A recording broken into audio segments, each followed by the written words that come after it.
Waouh, mais qu'est-ce que c'est cette tenue? Mais qu'est-ce que font ces gars et ces filles? Bonjour, c'est Jean-Marc du site Testeur Outdoor running-track.net. Aujourd'hui, je vais vous parler du swing and run, autrement dit du nager et du courir course à pied, plutôt trail. Donc c'est une épreuve, ce sont des épreuves un peu spéciales qui commencent à apparaître, à voir le jour en France. Ce sont des enchaînements de course à pied et de natation en eau libre. Donc là, on se trouve du côté de Saint-Malo pour cette épreuve, donc, qui va faire en tout 4 km de natation et 18 km de course à pied, si mes souvenirs sont bons. Donc du coup, ça va faire environ 22 km en tout d'effort.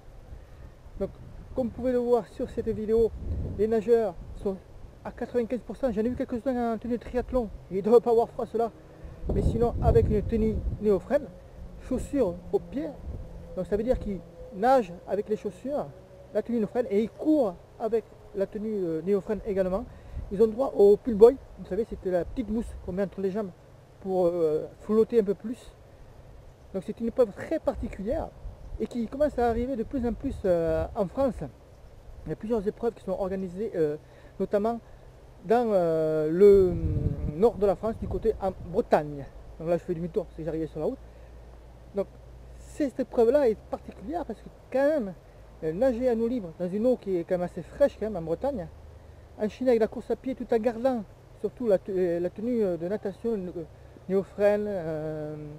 J'y vois ici également une autre difficulté, c'est tout simplement pour le ravitaillement, parce que comme vous pouvez voir, pour se ravitailler, à moins d'avoir un camelback, il y en a quelques-uns qui en portent sous la tenue néophrène, la plupart des coureurs sont sans eau et sans alimentation. J'ai vu des petites astuces très intelligentes d'ailleurs, ceux qui mettent des manchons par exemple, ou des chaussettes qui remontent jusqu'au-dessus du mollet, mettre les gels au niveau des mollets.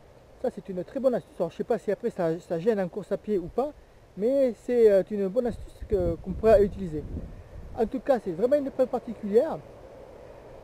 Je vous mettrai un lien en dessous pour voir une vidéo peut-être un peu plus complète et voir si je peux réaliser une interview avec un des organisateurs de la course aujourd'hui même pour nous en dire plus sur ces épreuves particulières. En tout cas, en dessous de la vidéo, dites-moi si cela vous a plu. Si vous pensez un jour faire une épreuve de ce genre, parce que bon, même là, si c'est une course un peu plus extrême avec 18 km de course à pied, 4 km de natation, je pense qu'on doit pouvoir trouver des épreuves un peu plus courtes pour les non-initiés par exemple. Donc dites-moi si ce genre de format de course, ça vous plairait d'en faire une ou pas. Vous pouvez également me mettre un petit pouce bleu vers le haut ou vers le bas pour me dire ce que vous pensez de cette course-là, ou de la vidéo plutôt. Quant à moi, je vous retrouve rapidement dans une prochaine vidéo et je vous dis à très vite et bon run et bon swim du coup pour aujourd'hui. Bye bye.